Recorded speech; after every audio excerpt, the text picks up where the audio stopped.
안녕하십니까. 김낙곤의 시사 본색입니다. 오늘도 이번 한 주 쏟아진 수많은 뉴스 속에서 우리 삶과 직결된 시사의 본질, 본색을 찾아보도록 하겠습니다.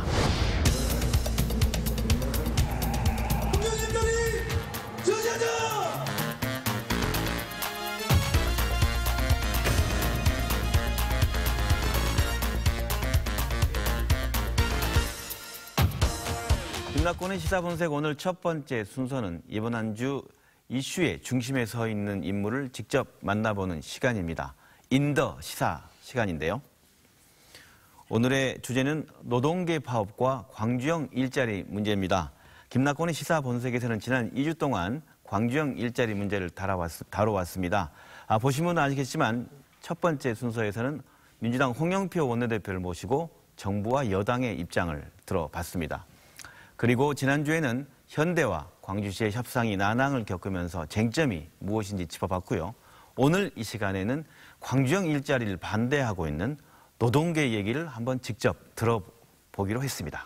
민주노총의 최대 조직이죠. 전체 90만 명 조직 중에 20만 명을 이끌고 있는, 그리고 자동차 완성조합원들 전체를 이끌고 있는 금속노조 김호규 위원장님 나오셨습니다. 네, 반갑습니다. 네, 안녕하십니까.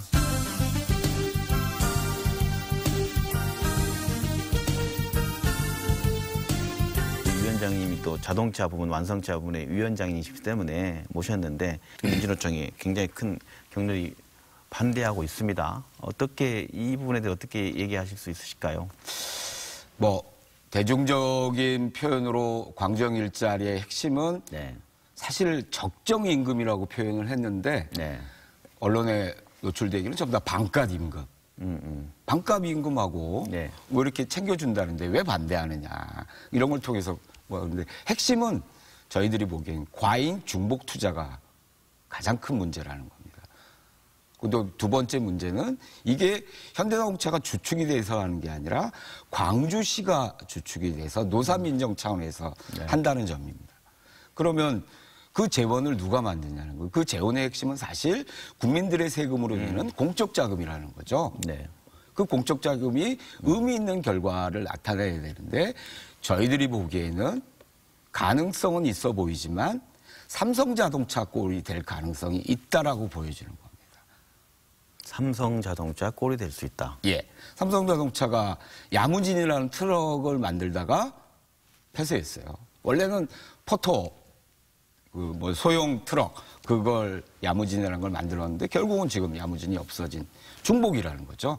현대자동차의 포터라, 기아자동차의 봉고, 이거하고 겹치는데 이미 그 꼴이 예상이 된다. 그래서 제일 핵심은 반값 임금 문제로 저희들이 반대하는 것도 있습니다만은 전체적으로 임금 저하 가능성이 있기 때문에 핵심은 자동차의 이후 발전 전망을 봤을 때 과잉 중복 투자라는 거고. 광주형 일자리를 그래도 위원장님께 현대차 조합원이기도 하셨죠? 네, 지금 저는 현대자동차 5공장 예. 제네시스 라인에서 조립공으로 일하다가 현재 이제 위원장으로 잠깐 파견 나와 있는 거예요. 그럼 위원장님이 끝나시면 다시 또 5공장 조합원으로 가셔야 될 입장에서 뭐랄까요? 좀 총론적인 질문 같은데 광주형 일자리가 정말 나쁜 일자리라고 생각하세요? 그러니까 나쁘다 좋다 하면 너무 선악으로 비교되니까 광주형 일자리라고 하는 그 자체는 저는 동의합니다. 광주도 어렵지만 다 어려운 지경인데 그러면 그나마 광주에서 광주형 일자리를 고민한다는 측면은 저는 전혀 나쁘게 보지는 않습니다. 그 고민해야죠. 다들 고민을 지자체가 일자리 문제나 특히 문재인 대통령의 1호 공약이 일자리 문제인데 그건 동의합니다. 근데 왜 소형 SUV라고 하는 현대자동차에서 이미 생산할 계획을 갖고 있는 이 차종을 광주에다 하냐는 거죠, 경차. 그럼 광주형 일자리에 찬성하는 부분에 일자리를 만들려고 하는 노력을 찬성한다고 한다면 어떤 임금 외에 사회적 임금이란 아까도 말씀하셨지만 사회적 임금이 흔히 말하는 의료, 복지, 주거 이런 부분을 지자체와 정부가 제공하는 그 모델에 대해서는 어떻게 생각하십니까? 그게 이제 보편 타당한 거로 정리가 되는데 여기는 특별한 모델이잖아요. 그럼 다른 지자체도 정부가 다 그걸 해줘야 되는 거죠. 네. 저는 오히려 유럽 같은 경우는 이건 광주형 일자리만 사회임금을 대는 게 아니라 네. 다른 유럽의 3인주의 국가는 훨씬 더 노동복지 문제에 대해서 네. 전체적으로 처리한다는 거죠. 네. 그러면 그 재원을 왜 공적 자금이 국민의 세금으로만 하냐는 겁니다. 오히려 그 세금을 제대로 쓸 수 있는 구조를 잘 만들어야 되는 거고요. 네. 그다음에 그 돈이 필요하다고 저도 생각을 합니다. 전체 노동자들이 또 서민들이 그런 혜택을 다 받아야 되는 거죠. 광주뿐만 아니라. 전 그 재원을 예를 들면 뭐 기업의 네. 세금들을 좀 더 낼 수 있는 특히 저희들이 주목하고 있는 대공장의 재벌들의 사내 유보금이라는 겁니다. 현재까지 보면 현금은 없다는 얘기를 하지만 언론의 비춰는 거의 800조 정도 우리나라 대기업군을 다 합치게 되면 이 정도의 재원을 갖고 뭔가 의미 있는 그 금방 광주형 일자리에 해당되는 이런 게 광주뿐만 아니라 모든 도시에서 지자체 이런 고민들이 될 수 있는 재원이 좀 전체적으로 만들어질 필요는 있겠다는 생각을 한다는 의미에서는 광주형 일자리 부분에 있어서 그런 설계를 한번 해보는 것들은 동의가 되지만 이게 광주만 했을 때 혹시 뭐라고 할까 제 표현은 밑 빠진 독에 물 붓기 아니냐. 언제까지 기업의 논리로서 제공하는 문제를 이걸 다 사회적 임금이라는 거로 다 대줄 수 있는 거냐. 이런 문제에 대해서는 설계 자체에서 좀 빠진 거 아니냐. 고민도 좀 필요한 생각이 있습니다. 사회적 임금이란 부분이 우리 사회에서 시도된 적이 거의 없는 부분 아닙니까? 그렇죠.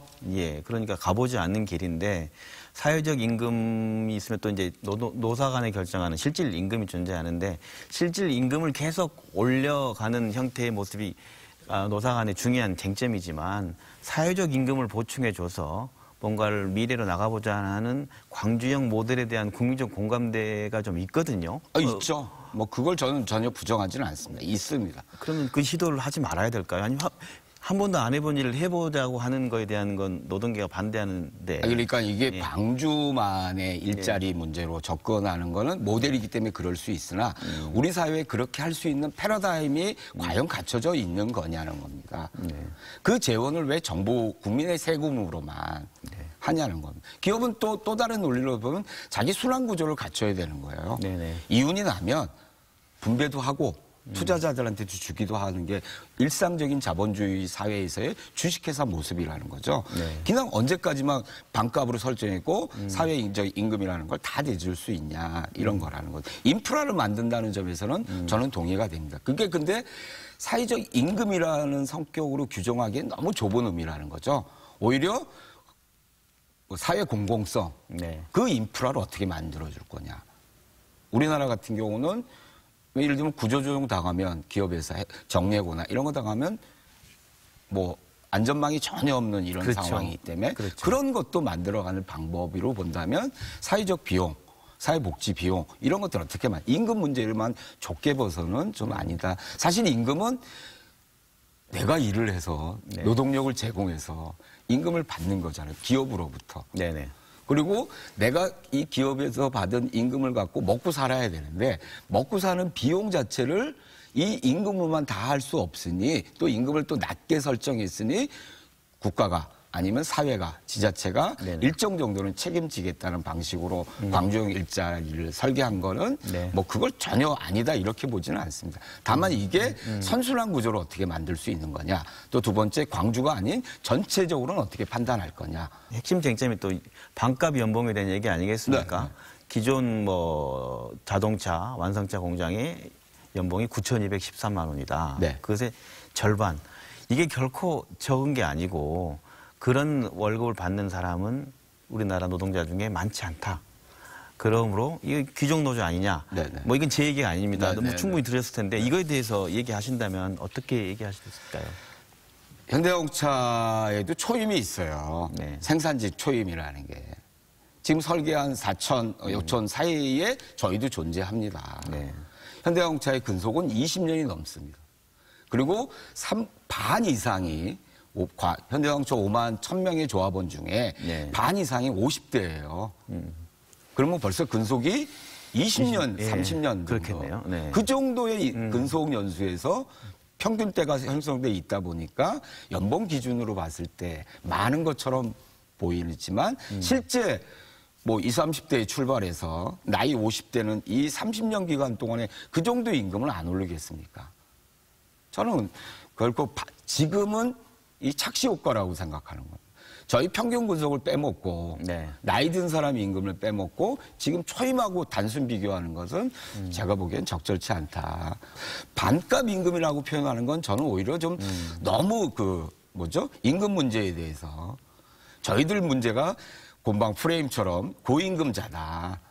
객관적으로는 상대적으로는 고임금자일지 모르겠지만 저희 나이에 그 정도 임금을 받는 것을 물론 다른데 못 하시는 분이 많기 때문에 상대적 고임금임은 분명하지만 네. 이 반값 임금은 출발 단계라는 거죠. 20년이 지나면 이 정도 수준은 올라와야 된다고 저는 생각합니다. 네, 그렇게 해서 이 광주형 일자리가 도입되면 네. 이 전반적으로 노동자들의 임금, 자동차 노동자들의 임금 하락으로 이어질까라고 네.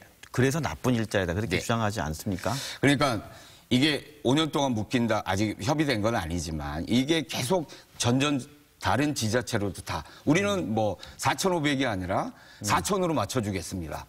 예를 들면 군산 같은 데서. 네. 군산은 지금 한국 GM 철수된 공장도 있어요. 그렇죠. 30만 대 공장이. 네. 아무것도 투자할 필요도 없어요. 그럼 뭐 또 군산만 나오겠습니까? 그동안 뭐 일이 있었던 다른 지역에서도 우리는 뭐 3,000에 맞추겠습니다. 뭐 이런 게 계속 연쇄 반응으로 나오는 저희들의 임금 인상에 대한 욕구가 노동자라면 당연히 있다라는 거죠. 그건 또 교섭을 통해서 법으로 하도록 보장돼 있는데 네. 이건 전체적으로 임금 하락이 될 가능성이 있고 근본적으로 문재인 정부가 얘기하는 소득주도 성장론에도 맞지 않다. 저는 뭐 주머니에 돈이 들어와야 소비도 되고 그래야 경제가 살아난다고 생각하기 때문에 반값 임금 프레임으로 자꾸만 얘기하는 건 오히려 과잉 중복 투자를 이렇게 뭐라 그러죠? 없애기 위한 그걸 상쇄하기 위한 또 다른 너무 이슈화시키는 거 아니냐 뭐 이런 점을 좀 얘기하고 싶습니다. 그러니까 지난번 홍영표 대표가 나왔을 때는 이게 제발 반값이란 말 쓰지 마. 그분 또한 그랬어요. 예. 연봉 4천 뭐 이런 게 어떻게 반값이냐. 노동자 전체 임금으로 본다고 한다면 이건 반값이 아니다. 그러므로 이 형태의 시도는 좀 해볼 만하고 그걸 통해서 사회적 임금을 보충해 준다면 이게 나쁜 일자리가 아니라 좋은 일자리가 될 거다. 이렇게 주장하거든요. 그러니까 나머지 임금을 사회적 임금이라고 비용이라고 지불하겠다고 하는데 이게 국민들의 세금으로 네. 계속 들어가게 됐을 때 이게 다른 국민들은 어떻게 볼 겁니까? 그러면 내가 낸 돈이 특정한 한 기업 광주시가 추진하고 있는 자동차 공장에 계속 그 돈이 들어가는데 다른 데는 혜택이 없다고 한다면 그게 계속 들어갈 수 있는 여력이 될까요? 과연? 그 돈은 또 어디서 나오는 건가요? 또 이런 얘기를 또 반대쪽에서 하죠. 해외로 빠져나가는 생산 라인, 해외 같은 경우는 더욱더 임금이 낮고 그런 구조로 되는 걸 국내에 잡아둔다고 한다면 해외는 되고 국내는 안 되는 거냐. 또 이런 얘기를 또 하면서 현대차라든가 노동계에서 얘기하는 부분이 좀 문제 있는 거 아니냐 이런 지적도 하거든요. 이거에 대해 어떻게 얘기하실 수 있으신가요? 그러니까 해외 공장의 부분은 좀 이 임금 문제로 보는 그것은 제가 보기에 일면적인 거는 있지만 네. 전체적으로 보지는 않는다는 겁니다. 예. 그럼 미국 아리바바 공장인데 임금이 싸나요? 그렇지는 않다라는 겁니다. 해외 공장 나가는 이유의 핵심은 무역 문제, 또 수출 문제로 보면 관세 문제, 뭐 여러 가지 또 현지화 전략 이런 것 때문에 나가는 거지 저희들 임금 문제만으로 나가지는 않는다는 겁니다. 지금 현대자동차가 이윤을 못 내는 것 중에 핵심은 해외 공장입니다. 국내 공장은 이번에 4, 4분기가 어닝 쇼크 날 정도로 현대자동차가 이윤을 못 냈다는 얘기가 나오는데 그것은 현대자동차 국내만 하는 재무제표가 아니라 연결 재무제표 해외 공장하고 연동해 봤을 때 네. 이런 게 나타난다. 그 비용이 자그만치 뭐 여러 가지가 있고 특히 저희들이 주목하는 해외 공장은 중국입니다. 중국하고 미국에서 가장 큰 두 군데에서 이윤을 잘 못 내고 있는 상황을 저희는 주목하고 있다라는 겁니다. 그게 국내에는 판매량과 생산량을 저희들이 다 비교해봐도 회사가 이미 그 주식시장에 공지된 자료만 봐도 17년 4, 4분기하고 18년 4, 4분기하고 별 차이가 안 나요. 네네. 생산하고 판매가. 그러면 어디서 그게 전부 다 우리가 영업이익 하락이 나타나는 거냐.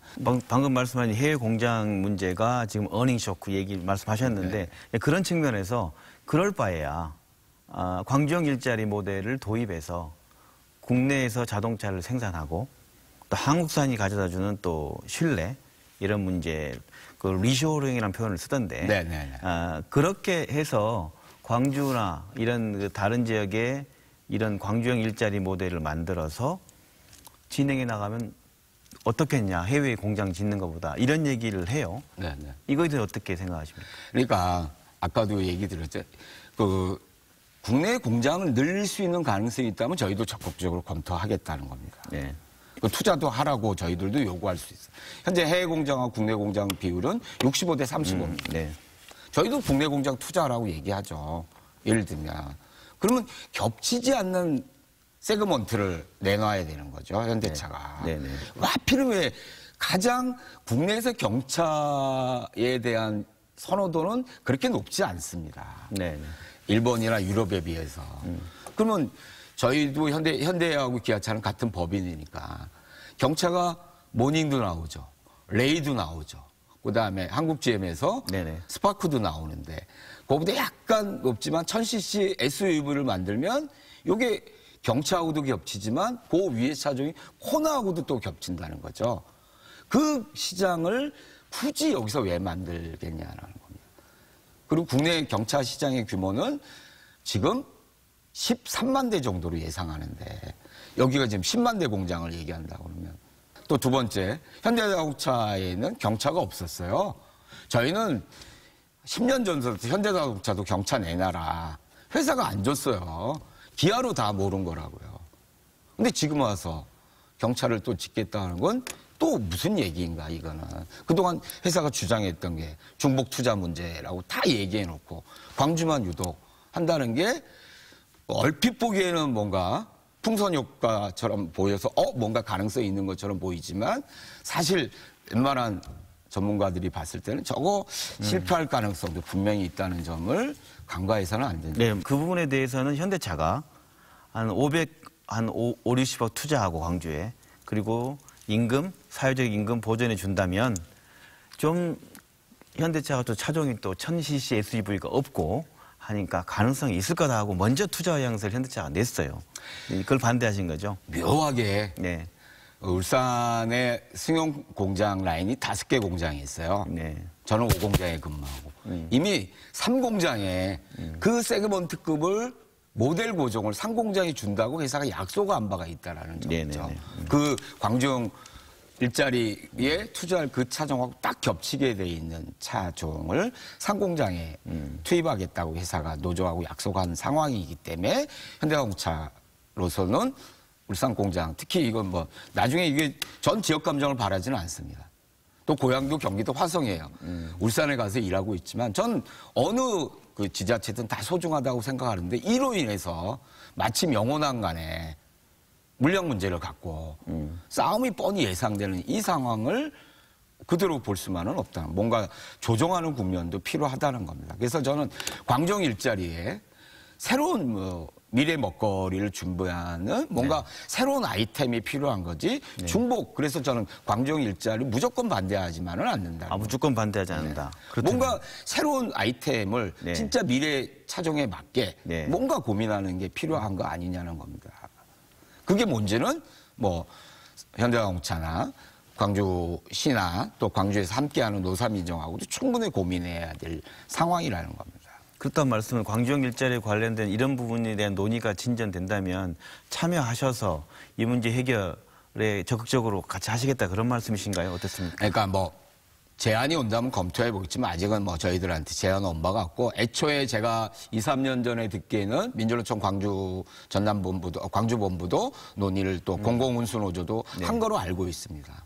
뭔가 프레임이 안 맞으니까 이해관계가 상충되니까 민주노총은 빠졌던 걸로 알고 있는데요. 저는 애초에 이런 뭐 광주형 일자를 논의하는 사회적 대화 기구 내지 이런 것을 전면 부정하지는 않습니다. 이런 고민들을 전체적인 틀에서 얘기한다고 한다면 저는 충분히 얘기할 거리 있다고 생각한다는 겁니다. 지금 한국GM 먹튀 논쟁도 있고요. 네. 다만 광주형 일자리라고 하는 좁게 해석해서 광주 시민들이 바라는 점은 분명히 이해되지만 저희 입장에선 자동차 산업 전체에 대한 고민들을 접근하고 얘기할 수 있는 자리가 좀 필요하다. 이런 점을 봤을 때 그 차원에서 광주형 일자리 문제도 또 저희들의 임금 문제도 한 가지 더 말씀드리면 네. 저희가 올해 정기대의원대에서 올해 임금 인상 방침을 결정합니다. 금속노조가. 과거 같으면 그렇게 하지 않았는데요. 저로서는 그런 나름대로의 노동의 패러다임을 좀 바꿀 필요가 있겠다 해서 하우상박 개념이라는 것을 임금 인상 개념에 적용해보자. 그게 어떤 건가요? 그러니까 고임금이 다소 높은 사람들은 임금 인상을 약간 억제하고 그 억제된 재원만큼을 부품사나 저희보다 어려운 곳에 낙수효과처럼 내려갈 수 있도록 해서 일종의 하우상박. 원화청계 그렇죠. 관계 개선이라는 광주형 일자리에 들어있는 항목과 서로 일치한다. 맥이 닿은 부분이네요. 네네네. 근데 회사가 거부해요. 네. 공정거래에 위반된다든지 뭐 이런 거 얘기를 해요. 왜 하청에서 부품 단가를 왜 우리가 하라 마라 이런 게 그거는 기업의 영업비밀 얘기도 있고 다양하게 있는데 다만 임금 차이가 이렇게 존재한다는 거죠. 아까 그 PD님도 얘기하셨던 그런 임금 차이를 우리도 어떻게 하면 좁혀낼 거냐. 저는 우리 사회에 이제 뭔가 책임 있는 주체로서 참여하겠다는 의지를 갖고 있습니다. 네, 오늘 말씀 들어보면 사실 광주형 일자리의 4대 원칙이 적정임금, 적정시간, 적정시간, 그리고 노사 먼저 책임 원화청 경영? 관계 개선하고 노사 책임 경영 네네. 다 큰 뜻은 같이 하고 계시네요. 네. 다만 뭐가 하기 잘못? 네. 구체적인 아까도 얘기했잖아요. 네. 이게 왜 현대자동차의 겹치는 차적 문제, 그다음에 이후 사업 전망이 불투명하게 예상되는 지점, 그다음에 너무 반값 임금이라는 거로 몰아가면서 오히려 임금 하향할 수 있는 고리를 만들어 주는 거냐? 높이면 다 같이 높일 수 있는 구조를 만드는 게 노동조합의 기본 원리입니다. 전체적인 기구는 경제사회노동위원회인가요? 네네. 거기에 지금 민주노총 참여 지금 안 하시는 거죠? 네. 이 문제 광주형 일자리도 어떤 가능성 있는 부분이라고 한다면 그런데 참여하셔가지고 계속 논의해 가면서 정부와 대화해 가면서 답을 찾아갈 그런 생각은 없으신가요? 어떻습니까? 아니 대화를 마다할 사람이 어디 있겠습니까? 네. 근데 대화할 수 있는 분위기, 신뢰 이런 것들을 만들어 줘야 될 상황이라는 거죠. 네. 그러면 그런 게 전혀 없는 상태에서 들어와. 너 같이 얘기하자. 이렇게 해서는 안 돼요. 상반기에 있었던 일을 한번 복귀해 보면 아까 쭉 그 최저임금 산입법이 확대 문제나 노동시간은 단축됐는데 또 탄력근로로 이렇게 하겠다는 거. 아직 법 시행도 안 됐어요. 52시간으로 줄이는 문제가 내년 1월 1일부터 적용하는 문제인데 적용도 되기 전에 또 변형근로 형태의 더 확대된 탄력근로로 확대한다고 하니까 도대체 신뢰가 깨졌단 말씀이죠. 뭘 진짜 정부하고 얘기해야 될 거냐는 거죠. 그다음에 어떤 사물을 볼 때도 다양한 이해관계들이 접목됩니다. 민주노총 안에는 뭐 경산호위 참여하자는 사람도 있고 경산호위 자체를 반대하는 사람도 있고 또 경산호위를 제대로 활용해야 된다는 사람도 있고 다양한 이해관계들이 있죠. 그걸 잘 조정하고 얘기하는 국면인데 일부 언론에서 자꾸만 경산호위에 안 들어가는 지금은 지난 대대에서 어쨌든 그 경산호위는 대의원대의 결정으로 하기로 했기 때문에 지금은 뭐라 그럴까요? 좀 수면 아래 논의가 좀 잠겨져 있고 내년 1월 민주노총 정기대의원대회 때 뭐 여러 가지 의견들이 나올 거로 예상하고 있습니다. 네. 오늘 뭐 여기 광주까지 오셨으니까 특히 이제 자동차 부분, 광주형 일자리에 관련된 완성차 조합을 노조를 원을 이끌고 있는 그 수장으로서 우리 광주 지역 시청자, 전남지 시청자에게 뭐랄까요, 광주형 일자리에 대한 노동계 뭐 마지막 호소랄까요? 얘기를 좀 듣고 마무리했으면 좋겠는데요. 어떻게 말씀해 주실까요? 예, 광주 시민 여러분 답답하겠습니다. 그러나 우리가 뭘 지향해야 될지는 광주 정신이 제가 보기에는 함께 살자라는 게 핵심이라고 생각합니다. 어느 지역이 소외되지 않도록 정부와 책임 있게 논의해서 새로운 일자리를 만드는데 다른 지역들도 소외됨이 없이 해야 된다는 게 금속노조는 갖고 있는 생각입니다. 답답하시겠습니다만은 좀 더 새로운 흐름을 만들어내는 데는 여러 논의와 과정과 절차가 좀 더 면밀하게 검토되는 과정들이 좀 필요하다고 보여집니다. 오늘 쭉 말씀드렸던 광주형 일자리 관련해서는 저희들도 필요하다고 한다면, 네. 제안이 온다고 한다면 충분히 검토해서 저희들도 함께 살 수 있는 방법이 뭔지에 대해서는 저희들도 고민하겠습니다. 네, 우리 위원장님께서 광주형 일자리 문제와 관련해서는 민주노총도 적극적으로 긍정적으로 검토하시겠다는 말씀을 해 주신 것 같습니다. 고맙습니다. 지금까지 그 노동계 파업과 광주형 일자리에 대한 노동계 입장을 김호규 금속노조위원장님 모시고 들어봤습니다. 감사합니다. 감사합니다.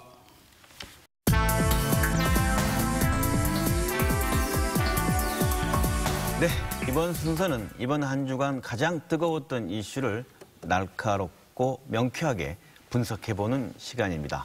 이슈 저격 시간입니다.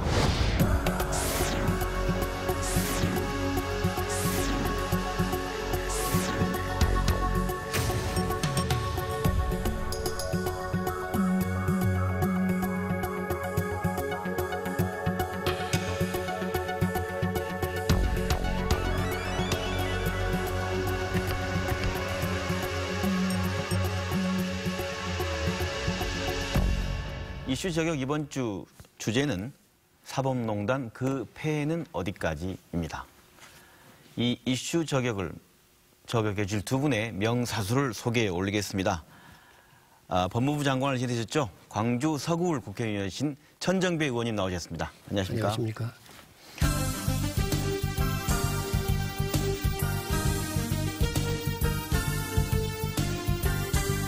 그리고 차가운 거리에서 양승태 구속 촉구를 주장하면서 투쟁해 오신 류병식 광주 진보연대 대표 나오셨습니다. 안녕하십니까? 네, 안녕하세요.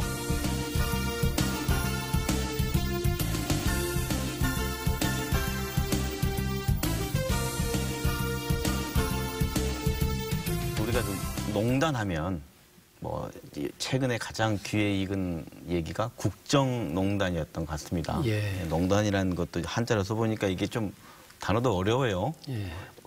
언덕농자에 끈을 단자. 그래가지고 뭔가 가장 좋은 자리를 차지하여 이익이나 권력을 독점하는 것을 뜻한다고 저도 이 들어오기 전에 한번 봤습니다. 근데 사법농단이라는 단어까지 나왔거든요. 예. 의원이 어떻게 이게 사법농단, 국정농단에 버금가는 사법농단이라는 말을 쓸 정도로 그게 심각한 문제입니까? 어떻습니까? 그렇습니다. 박근혜 대통령에 대해서 국정농단이라는 말을 쓰게 됐지 않습니까? 그렇죠. 그거를 박근혜 정부 당시에 양승태 대법원장의 법원 행정처를 중심으로 한 그 법관들을 사법농단이라고 부른 것은 정확하게 아주 그 심각성을 보여주는 용어라고 생각합니다. 그걸 이제 좀 하도 많은 일이 있는데 네네. 그걸 좀 분석해 보면 세 가지가 문제입니다. 사법농단의 사례가 세 가지. 세 가지가 있다고 네. 이제 구분해 볼 수 있는데요. 네네. 이제 다 아시겠지만은 우리 헌법에는 법관은 헌법과 법률에 따라서 그 양심에 의해서 독립하여 재판한다 이렇게 헌법이 규정하고 있습니다. 이것이 이제 사법부의 독립이지요. 네네. 그런데 그 예를 들어 보면 이제 강제동원 피해자 사건, 일제 강제 동원을 당했던 분들이 이제 일본 전범 기업을 상대로 해서 정신적 손해에 대해서 위자료를 달라 하는 소송을 걸어가지고 그것이 이제 대법원에서 판결을 앞두고 있었습니다. 2013년경에. 네. 그런데 그때 청와대 그 당시에 박근혜 대통령 그 비서실장인 김기춘 실장 또 그 당시 외교부 장관 이런 사람들이 이 강제동원 피해자들이 재판을 이기게 되면 말하자면 거꾸로 일본 전범 기업이 재판을 지게 되면 한일 관계가 너무 나빠지고 우리 큰일 났다. 그러니 어떻게 하든지 간에 그 재판을 미루든지 재판을 우리 국민에게 불리하게 내도록 해야 되겠다 하는 결심을 하고 그거를 아까 법원 행정처에 있는 높은 사람들이 청와대 사람들하고 같이 만나고 외교부 사람 만나가지고 어떻게 하면 우리 국민의 재판을 지게 할 것인가 전략을 논의하고 심지어는 무슨 의견서를 쓰는데 도움도 주고 이것이 우선 그러니까 청와대 시녀가 되기를 자처한 일 이게 첫 번째 문제고요. 재판을 거래를 한 거죠, 그러니까요. 그렇죠. 거래를 위해서 청와대 시녀가 되기를 자처했어요. 네. 두 번째는 네. 그 법원 행정처에 있는 상당히 높은 법관들이 실제 재판을 하고 있는 일선 재판부가 있어요. 네. 예를 들어서 조금 이따 이야기가 되겠습니다만은 전교조 법의 노조 사건에 관해서 재판부가 지방법원이나 고등법원에 재판을 하죠. 또 통합진보당 해산 사건의 그 이후에 지방의원들의 지위에 관해서도 사건들이 있는데 통진당. 그 재판부에 그 재판에 영향을 미치게 하기 위해서 그 법원 행정처 사람들이 가서 알아보고 야 재판 이렇게 해라 지금 시기가 좋지 않으니 언제까지 미뤄라 재판의 결론은 이렇게 내라 하는 식으로 관여를 했단 말이에요. 그것은 그러니까 사법부 내부에서 법관의 독립을 침해한 겁니다. 네, 그러니까 네, 외부에 권력을 풀어두고 또 그다음에 더 나아가서는 이제 블랙리스트를 만든 겁니다. 블랙리스트란 말은 그 대법원장이나 대법원장이나 그 자기들 방침에 어긋나는 판사들을 다 우선 감시하고 거점 법관이라는 게 있었어요. 거점 법관이라. 스파이입니다. 스파이. 각 어떤 광주지방법원에 있는가 모르겠습니다만은 네. 광주지방법원이면 지방법원에 자기 스파이를 하나 심어가지고 그 거점 법관이다. 그럼 네가 거기 그 다른 판사들의 어떻게 하고 있는 생각이나 동향을 파악해서 올려라 해서 올린 사람이 있는 거란 말이에요. 그렇게 해서 그런 사찰이죠. 판사를 사찰하고 그걸 모아가지고 이 대법원장이나 그 수뇌부 입맛에 안 맞는 사람들은 인사상의 불이익을 주고. 판사가 동료 판사를 사찰했다는 말씀이신가요? 그렇습니다. 그거 다 문서 만들어 놓고 한 것. 그러니까 이런 것, 이 세 가지 유형이 지금 한마디로 말하면 이게 사법농단이다 이렇게 부를 수 있죠. 유 대표님께서는 현장에서 이 문제를 오랫동안 알고 어떻게 보면 시민들이 잘 모를 때도 외쳐왔는데 어떤 말씀 해주실 수 있을까요? 이 사법부라는 것이 선출되지 않은 권력이잖아요. 사법부 오역 역사 70년의 역사를 놓고 보면은 선출되지 않은 권력이지만은 견제와 감시도 이 체계도 소홀을 하고 이러다 보니 한편에서는 독재 권력이 무소불위의 권력을 휘두를 때는 거기에 시녀 노릇하고 아부 노릇도 했지만은 어느 사이에 그 스스로가 또한 무소불위의 권력으로 이렇게 성장을 하면서 이번 사법농단 과정에서도 좀 드러났듯이 이제는 청와대하고 재판을 거래하기도 하고 때로는 협박조에 이런 전략을 짜기도 하고 또 한편으로는 국회를 상대로 상고법원 통과를 위해서 이것을 반대하고 있는 야당 의원들 또 법사위원들을 상대로 동향을 분석하고 여러 가지 이 어떤 협상에 이런 거래들을 시도했다는 것. 사법농단 또 청와대 얘기 나오고 또 높으신 또 법관 얘기 나오니까 우리의 삶과는 좀 무관한 것 같고 우리 광주 전남 지역엔 별로 영향이 없었던 일 같기도 하고 그런데 실제로 어떻습니까? 이게 투쟁 거래에서 하실 만큼 우리 지역하고도 아주 밀접한 내용입니까? 어떻습니까? 네, 그렇죠.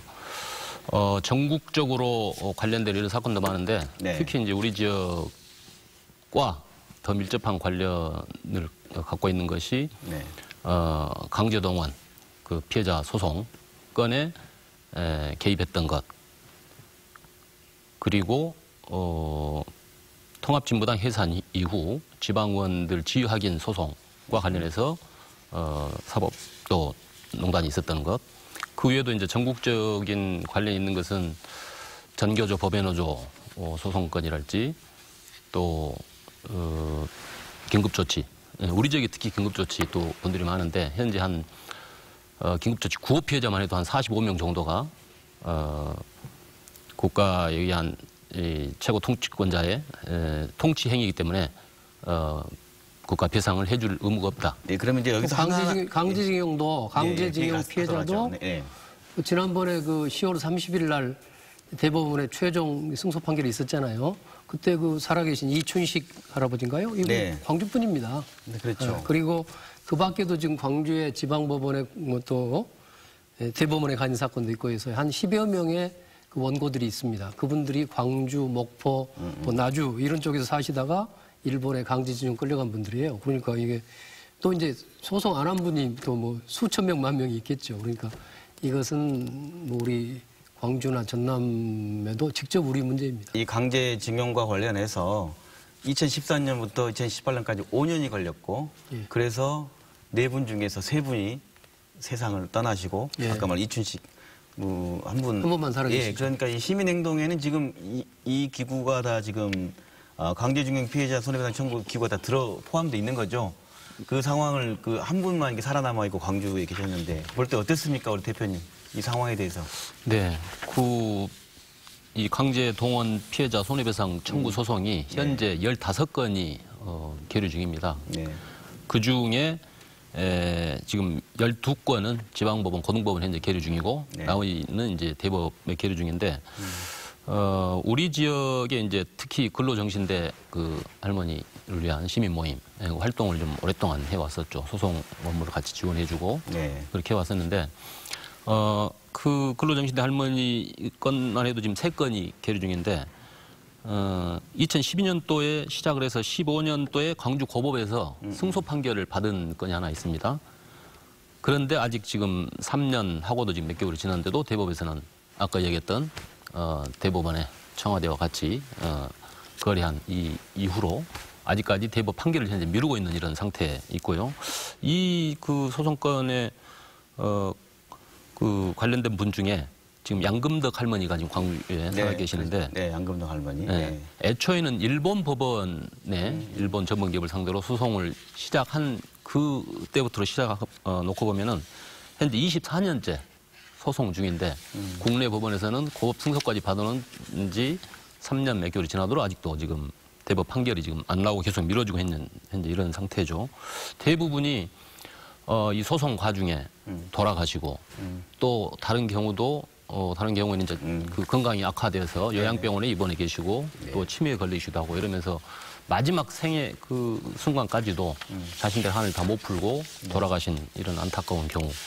정부가 나서서 지원을 해줘도 부족할 판에 오히려 이기고 있는 판결을 오히려 거꾸로 심지어는 일본 전범 기업을 대신해서 소송을 해주고 있는 김앤장하고도 같이 소위 재판 방향에 대해서 협의를 하면서 그분들에게 2중 3중에 국가로서는 못할 이런 짓을 한 거라고 봐야죠. 자, 그렇다면 지금 이 내용과 관련해서 이제 엊그제 말 그대로 법관들이 탄핵과 관련된 의견을 모아서 이제 국회에 넘어와 있는데 이 관련해서 이게 절차와 쟁점들이 있는 것 같아요. 아니, 옳다, 그러다 이런 얘기 있는데 이걸 얘기를 좀 해봤으면 좋겠다는 생각이 드는데 뭐랄까요. 반대 논리라는 게 탄핵은 헌법상 국회 권한이므로 법관회의가 관여하는 것은 삼권 분리의 위반이다. 이런 이제 반대쪽 논리를 주장을 해요. 이거에 대해서 어떻게 얘기를 할 수 있을까요? 이것은 무슨 감정적인 것이 아니고요. 아까 이제 그 이른바 사법농단이라는 게 어떻게 잘못된 일인가는 이미 들으셨지 않습니까? 네네. 그러면 이제 이거를 앞으로 다시는 이런 일이 생기지 않도록 해야 될 거 아닙니까? 그렇게 하기 위해서는 우선 잘못을 한 법관들에 대해서 제재가 가해져야 됩니다. 마찬가지, 어떤 공무원도 마찬가지죠. 공무원이 잘못했으면 징계받고 제재를 받아야 되는 거 아닙니까? 그런데 이제 그 법관에 대한 제재가 바로 탄핵인 겁니다. 네. 헌법의 65조 1항인데요. 네. 대통령을 필두로 해서 상당히 이제 그 중요한 공무원들, 거기에 법관도 들어가 있습니다. 법관이 그 직무 집행을 하면서 헌법이나 법률을 위배했을 때는 국회가 탄핵 소추를 의결할 수 있고, 네. 그다음에 탄핵 소추가 의결되면은 헌법재판소에서 판결을 내리게 돼 있지 않습니까? 우리가 박근혜 대통령 탄핵 때 잘 보셨잖아요. 네네. 그러면 이번에 그 일부 법관들이 네. 한편으로는 사법부의 독립, 법관은 헌법과 법률과 양심에 따라서 독립하여 재판하게 돼 있는데 그걸 자기들 스스로 무너뜨렸고, 네.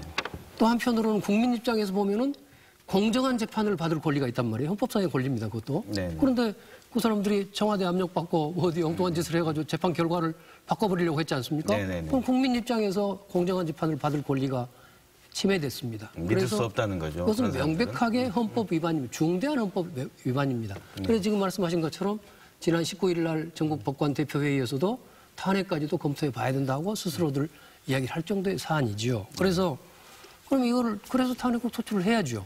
탄핵 소추를 해야 될 일입니다. 그러면 이제 뭐 다른 이야기들이 있을 수 있어요. 뭐 예를 들어서 뭐 아직 확정 판결을 받지 않았는데 그게 탄핵할 수 있냐? 틀린 점, 이건 재판 절차가 아닙니다. 어떻게 다른가요? 우리 국민들이 이런 거죠. 자, 생생하게 말 들으면 이를테면 아까 대법원의 고위 법관이 법원행정처의 뭐 차장이 뭐 몰래 김기춘 청와대 비서실장을 만나가지고 그 재판에 관해서 막 의논하고 전략을 짰단 말이에요. 그것이 형사처벌 대상입니까? 아닌 것 같아요. 네.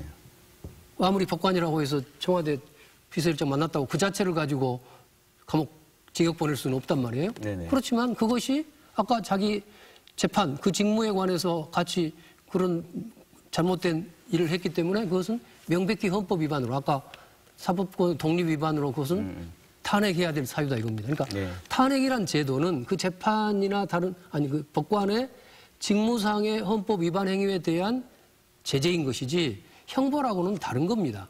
그러니까 박근혜 대통령 경우에도 물론 지금 재판도 하고 있지만 기소도 되기 전에 그러니까 검찰이 수사 단계에서 이미 탄핵 결정이 내렸습니다. 아, 그러네. 그러니까 임종원의 지금 공소장에 나와 있는 내용이어서 아직 확정되지 않은 거기 때문에 탄핵해서는 안 된다는 말에 방금 반론으로 그렇습니다. 박근혜 대통령도 이미 박근혜 대통령 기소되기도 전에 이미 탄핵이 됐습니다. 그러니까 탄핵은 헌법에 따라서 국회가 가지고 있는 소추권, 고유 권한이고 그에 따라서 헌법재판소가 하는 별도의 이건 절차인 겁니다. 그리고 이제 또 하나는 법관들은 워낙 신분을 강력하게 보장해 줘야 되니까 법관 징계법이라는 게 있긴 하지만 그걸로는 정직 1년인가요? 정직 1년이 최고 제재입니다. 그러니까 법관은 파면을 시킬 수가 없어요. 탄핵에 의하지 않고서는. 그런데 지금 아까 저런 재판 거래를 하고 사법농단에 관여된 재판관이 그중에는 지금 대법원에도 있다고 대법관 중에도 있다고 의심받고 있지 않습니까? 그런 분들이 재판 그냥 하도록 그냥 놔둬야 됩니까? 지금이라도 그분들을 재판에서 배제해야 되죠. 그것은 탄핵밖에 없는 겁니다. 탄핵해야죠. 네, 어떻게 시민단체 입장에서 이런 탄핵 주장에 대해 어떻게 생각하십니까? 같은 일 같은데. 그렇죠. 지금 탄핵뿐만이 아니고 특별법 제정 관련해서도 여러 가지 이유로 뭐 유헌 소지가 있다, 상권 분립을 뭐 해친다. 특별재판부를 말씀하시는 거죠? 특별재판부 설치와 피해자 구제 등등을 위한 이제 특별법을 제정하자 이러는데 그건 역시 지금 자유한국당 또 바른미래당도 지금 반대 입장을 펴고 있는 걸로 그렇게 알고 있습니다만은 어쨌든 그 두 가지 경우를 다 놓고 보더라도 국민적 그 정서와는 동떨어지게 한편으로는 정치 공세 뭐 이런 차원에서 극력 지금 반대하고 있는 모양새를 취하고 있는데 특별법 도입 건도 역시 마찬가지고 또 탄핵 소추 건도 마찬가지고 지금 자유한국당에서 주장하고 있는 그러한 논리는 아까 박근혜 탄핵 그 절차를 보더라도 그렇고 또 한편으로는 김명수 대법원장 사퇴 압력을 또 많이 넣었잖아요. 그런 주장도 많이 하고 자유한국당 측에서 그거야말로 어떻게 보면 사법부에 대한 소위 그 뭡니까? 약간 상권 분립을 사법권 독립을 침해하는 오히려 역으로 침해하는 거다. 그렇죠. 그 우리가 탄핵이라는 단어를 들으면 단어가 주는 게 좀 강한 것 같아요. 그래서 뭐 대통령 탄핵 경험했지만 법관 탄핵 우리나라 지금 없었던 우리나라도 탄핵 기준이 사례가 어떻습니까? 한 2번쯤 있었습니다. 그렇습니까? 아니 탄핵이 결국 간 것만 탄핵이 실제 탄핵이 된 건 없었고요. 네. 그러니까 제가 보니까 조사를 해보니까 말씀하신 대로 우리나라는 이제 된 경우가 없고요. 일본이 9명이네요. 그래서 그 중에서 7명이 파면 또 탄핵 소추됐는데 사유가 불법 촬영, 성폭력, 스토킹, 개인적 사유라는 이런 문제. 미국도 보면 음주, 조세 포탈 뭐 이런 겁니다. 우리가 지금 우리 거대한 정치 담론을 얘기하는 것 같지만 그 재판부에 주어진 어떤 그 요구 조건이라는 게 탄핵이라는 게 그런 개인적 부분을 만족하지 못한다는 것이 정말 중요한 탄핵 사유다라고 미국이나 일본 사례에 나와 있는 것 같거든요. 어떻습니까? 그동안 그것도 우리가 사법부나 우리가 반성해 봐야죠. 뭐 제가 아는 것만 해도 그동안 법관도 상당한 비위들이 있었습니다. 뭐 뇌물 뭐 비슷하게 받은 사람도 있었고 또 뭐 이런저런 뭐 그 개인 비위가 꽤 있었는데 그때마다 대체로 사표받는 정도에서 끝났습니다. 자기 식구 껴안기라든가 판결이 관대해 왔죠. 우리나라 대부분 권력기관이 다 그랬으니까요. 네. 그래서 그냥 사표나 받고 조용히 해결한 거였습니다. 그래서 이번만큼은 명백하게 탄핵 절차를 개시해서 잘못된 것이 잘못됐다 하는 것을 국회가 확인하고 헌법재판소가 확인을 해야만이 사법부도 발전하고 우리 국민들의 권리를 제대로 보장할 수 있다. 그 말씀하신 대로 이게 뭐 과거 아까 말씀하신 그 일제 강제징용 과거 역사가 갖고 지금 삶에 우리가 큰 영향을 주고 있지 않는 거 그분들만의 일부의 아픔 같다 느껴지는 문제지만 결국 보면 이 문제가 지금 우리 살고 있는 시민들의 삶과 직결되어 있기 때문에 사법부에 대한 그 비판하고 시민들이 나선 거 아닙니까? 어떻습니까? 도대체 내가 받는 재판이 어떻게 공정한 재판이 과연 될 것인가에 대해서 이런 근본적인 신뢰가 무너진 이런 상황에서 여전히 그거를 국민들 분노가 높아지고 검찰에서 수사가 되고 있음에도 불구하고 압수수색 영장도 계속 기각해버린다랄지 시간을 끌면서 자료를 파기하도록 그리고 범죄 그 은닉을 방조하는 뭐 이런 거랄지 이게 제 식구를 감싸고 그냥 대충 어영부영 넘겨버리면서 위기를 모면하려고 하는 이런 태도가 지속되는 상황에서 앞으로의 그 재판에 대해서 어떻게 신뢰를 하고 내 개인뿐만이 아니고 우리 시민들, 국민들이 과연 사법부를 어떻게 묻고 존경하는 그동안의 재판장이었는데 가장 어떻게 보면 추악하고 소위 정말 비난받는 이런 사람들에게 재판을 받아야 한다는 것 자체가 어떻게 보면은 이게 치욕스러운 이런 상황 아니냐 이런 분노들이 꽤 높았고 그래서 반드시 이 불신을 해소하는 이런 과정 없이는 사법부의 명예 또 어떤 사법부에 대한 신뢰 이거는 정말 회복되기 어렵다고 봅니다. 예, 그렇습니다. 그러니까 쉽게 말해서 청와대 시녀가 돼서 그 지시 받아가지고 재판 결과를 바꾸려고 할 수 있는 판사라면 자기 개인 사적 이익으로 어디 뭐 자기 아는 사람이라고 봐주고 누가 뭐 이제 이권 주니까 그거 살금 먹고 재판 결과 바꿔버리고 안 한다고 누가 말할 수 있겠습니까? 그렇죠. 그러니까 사실은 이 사법농단을 제대로 바로 잡는 일은 이것은 우리 시민들의 삶과 직결되는 문제입니다. 다른 다른 공무원도 썩어서는 안 되겠습니다만은 법관이라는 것은 사형도 내릴 수 있는 사람들이란 말이에요. 우리 시민들의 운명을 쥐고 있는 정도의 사람들이기 때문에 가장 도덕적이고 가장 공정하고 가장 독립을 유지해야 될 그런 공무원입니다. 그렇기 때문에 법관에 대해서 여러 가지 그 신분 보장해 준단 말이에요. 이 탄핵 아니고서는 아까 징계도 못하게 돼 있다니까요. 해임도 해임이나 그러니까 이 경우만큼은 반드시 사법부를 바로잡기 위해서 탄핵을 이번에는 꼭 해야 되는 겁니다. 말씀하신 것처럼 현재 드러난 게 공소장에 드러난 게 사실이라면 정치 권력에 아부하고 협조했던 모습이라면 경제 권력, 금권에 어땠을까? 그리고 말씀하신 자기 개인적 이득과 관련된 일에 또 그렇지 않았을까라는 끊임없는 불신에 이어지고 그게 곧 시민의 삶. 또 한편 이 프로그램을 보는 시청자 중에 일부는 내 재판도 혹시 그렇지 않았을까라는 그런 불신까지도 가질 수 있는 거 아니겠습니까? 지금 오랜 시간 말씀 나눴는데요. 이런 그 사법농단에 관련된 앞으로 어떻게 돼야 된다라고 생각하시는지 마무리 말씀을 한 말씀 듣고 싶습니다. 우리 유 대표님부터 먼저 해주십시오. 네, 우선은 현재 검찰이 수사를 하고 있고 올 연내에 이제 양승태 대법원장까지 소환을 해서 수사를 이제 완성되어가는 이런 과정으로 가는데요. 검찰에 의해서 그 수사가 충실하게 됐다 할지라도 재판 과정에서 여전히 사법농단에 관련된 그 재판장 또는 판사들이 여전히 그 재판을 담당해야 되는 따라서 결국은 제 식구 감싸기랄지 뭐 공정한 이런 재판이 될 수 없다. 따라서 이제 특별 재판부를 도입하는 문제까지 포함해서 특별법을 지금 추진 중인데 반드시 특별재판부가 설치되어서 사법농단 관련자들에 대한 엄정한 재판이, 공정한 재판이 돼야 된다. 그를 통해서 이게 청산되는 이런 어떤 역사적인 이런 과정을 거쳐야 된다라는 거고요. 그 두 번째는 이제 사법농단 피해로 인한 그 피해자들이 이루 말할 수가 없습니다. 예를 들어서 쌍용자동차 같은 경우는 1, 2심에서 회사 측이 부당한 해고다, 부당한 정리해고다라는 판결을 받았음에도 대법에서 이걸 판결을 뒤집었지 않습니까? 이 과정에서 오랜 기간 동안에 이 시간이 흘러가면서 30여 명의 노동자들이 세상을 달리했거든요. 그 외에도 여러 사업장에서 그런 일들이 비일비재했습니다. 어쨌든 그 피해자들에 대한 피해가 구제되고 명예가 회복될 수 있는 이런 절차도 특별법을 통해서 마련돼야 한다고 봅니다. 아울러서 정말 이런 것이 재발되지 않도록 사법개혁, 예를 들어서 지금 현재 판사가 한 2,900명 정도 된다고 하죠. 한 5,000명 수준으로 늘려야 된다고 법조계 내에서도 이야기가 나옵니다. 뭐 여러 가지 것이 있겠지만은 제도적인 사법 개혁에 대한 이런 대안도 나와야 된다고 이렇게 봅니다. 네, 우리 이봉식 대표께서 다 잘 지적해 주셨습니다. 네네.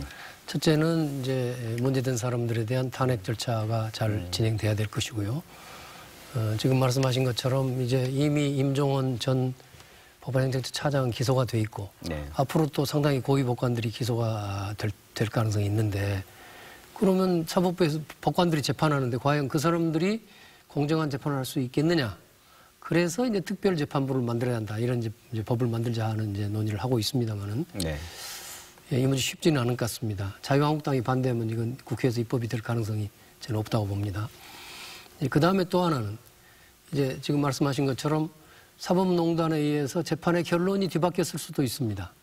그런 사건이 어떤 사건이냐 이거 확인하기도 쉽지는 않습니다만은 그 사건들이 만일에 앞으로 그 담당 법관이 뭐 직무에 관해서 범죄를 저질렀다는 것이 확정 판결이 앞으로 난다면 그것이 재심 사유가 되게 돼 있습니다.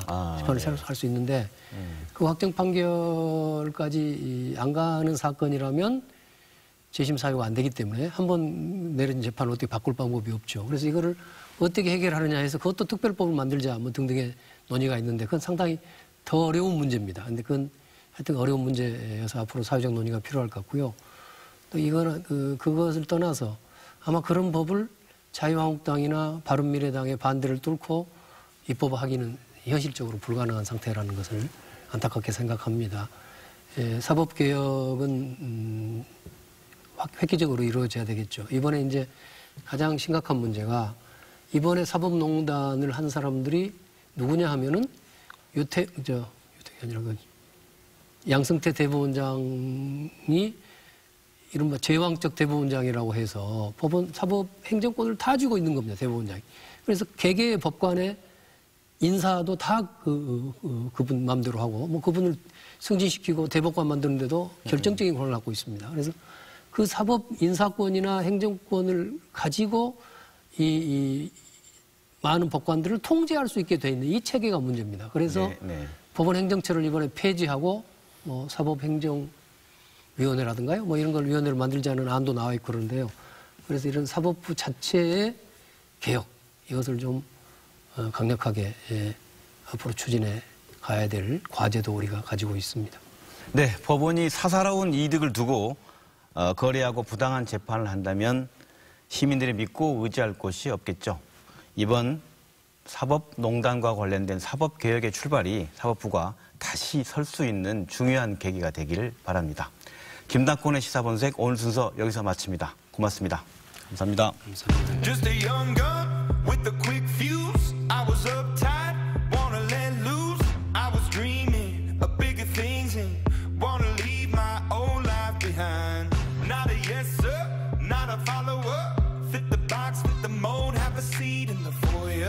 Take a number